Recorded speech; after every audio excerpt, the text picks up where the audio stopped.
lagi dengan saya Vivi dalam membahas statistika. Teman-teman, pada kesempatan kali ini kita akan membahas bagaimana sih mengerjakan uji normalitas Liliford khusus di aplikasi Excel. Sebelumnya kita sudah belajar bagaimana tutorial mengerjakan uji normalitas menggunakan aplikasi SPSS. Kali ini kita akan mengerjakan uji normalitas dengan menggunakan aplikasi Excel. Nah, tunggu apa lagi? Mari kita lihat tutorialnya. Selamat datang teman-teman dalam menganalisis di Excel. Nah, kali ini kita akan menganalisis uji normalitas dengan Liliford ya. Yang pertama yang kita lakukan adalah menentukan hipotesis H0 sama H1-nya seperti yang tertulis dan menentukan taraf signifikansi dan keputusannya. Nah, yang pertama yang kita lakukan adalah kita mengerti dulu ya. Jadi kita akan mengenal nantinya transformasi dari angka ke notasi pada distribusi normal, yaitu Z. Fz itu probabilitas kumulatif normal. Sx adalah probabilitas kumulatif empiris. Oke, saya hide untuk mengerjakan ya. Yang pertama kita lakukan adalah menentukan rata-rata. Nah, seperti biasanya rumus rata-rata menggunakan average, kemudian enter, kemudian standar deviasi itu sama dengan STDF. Seperti biasa saya akan sarankan nanti videonya di atas ya.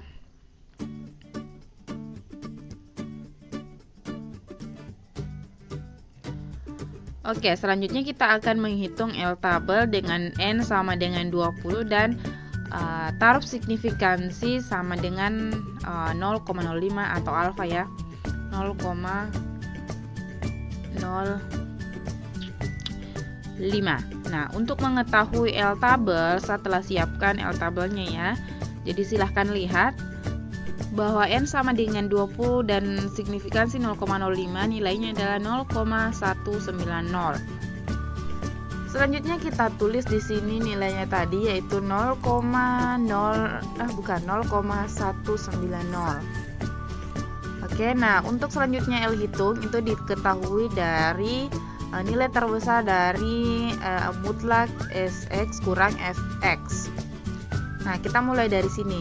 Untuk menentukan setnya tadi adalah X dikurang X bar, berarti kita klik di sini nilai X kemudian rata-ratanya, salah ya, harus dibagi dengan standar deviasi, dibagi dengan standar deviasi. Oke, kemudian enter. Nah, selanjutnya kita akan tarik ke bawah.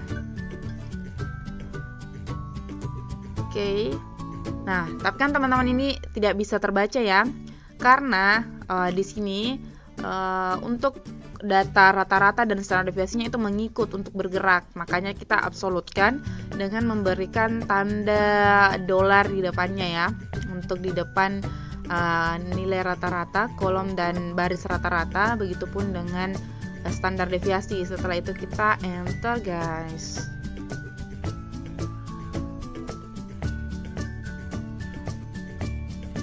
Nah, setelah itu kita enter, setelah itu kita tarik ulang. Oke deh, jadi kita dapat X-nya. Selanjutnya kita akan melanjutkan menghitung Fz. Nah, Fz ini kan dia apa ya, peluang di distribusi normalnya untuk Z. Nah, kita lihat dengan sama dengan norm dis ya, kita gunakan norm SDIS, kemudian kita masukkan setnya, kemudian kita tulis aja, nggak bisa tertindis. Kita masukkan C4, nggak bisa tertindis guys. Jadi kita masukkan saja C4, kemudian koma true. Setelah itu kita enter.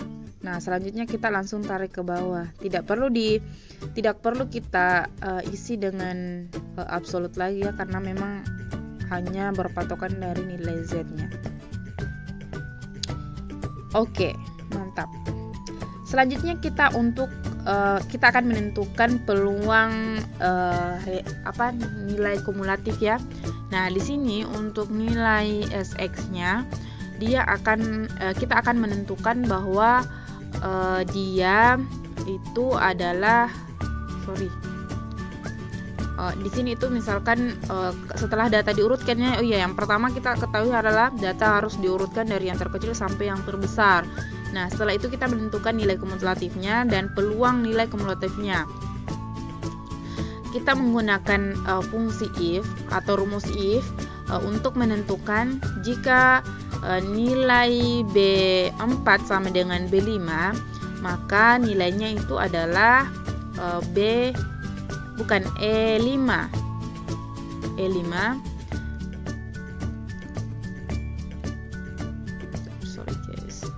Dan apabila tidak, maka kita menuliskan ini ya, A4 dibagi dengan 20 karena datanya ada kita adalah 20.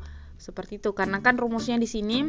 Jadi sebenarnya ini hanya mengatasi data yang kembar. Kalau tidak kembar, kita langsung saja tuliskan misalkan di sini A4 per E4 per 20 seperti itu.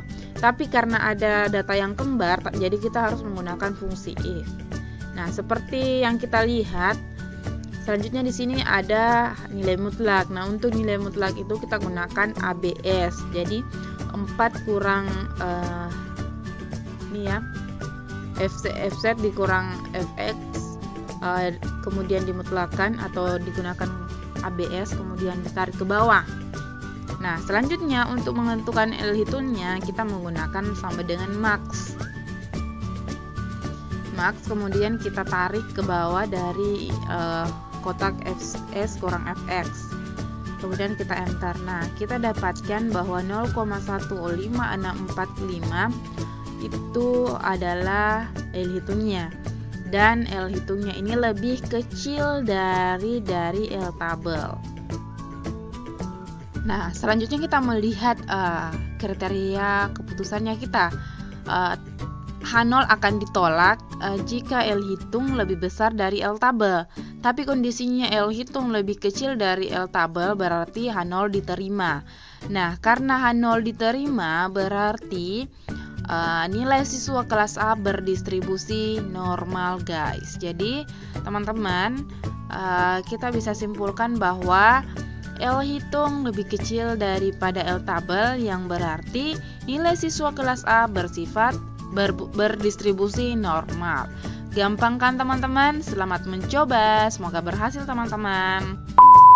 Itu dia teman-teman tutorial mengerjakan uji normalitas di aplikasi Excel. Mudah kan, dan bisa membuat teman-teman lebih paham lagi bagaimana rumus-rumusnya atau bagaimana alur-alurnya. Semoga video ini membantu, dan apabila teman-teman belum subscribe, silahkan subscribe karena subscribe ini gratis. Jangan lupa juga diberikan like serta komentarnya di video ini, dan sangat bagus jika teman-teman ikut membagikan video ini karena sama-sama membagi manfaat kepada teman-teman yang lain. Terima kasih. Assalamualaikum warahmatullahi wabarakatuh. Dah.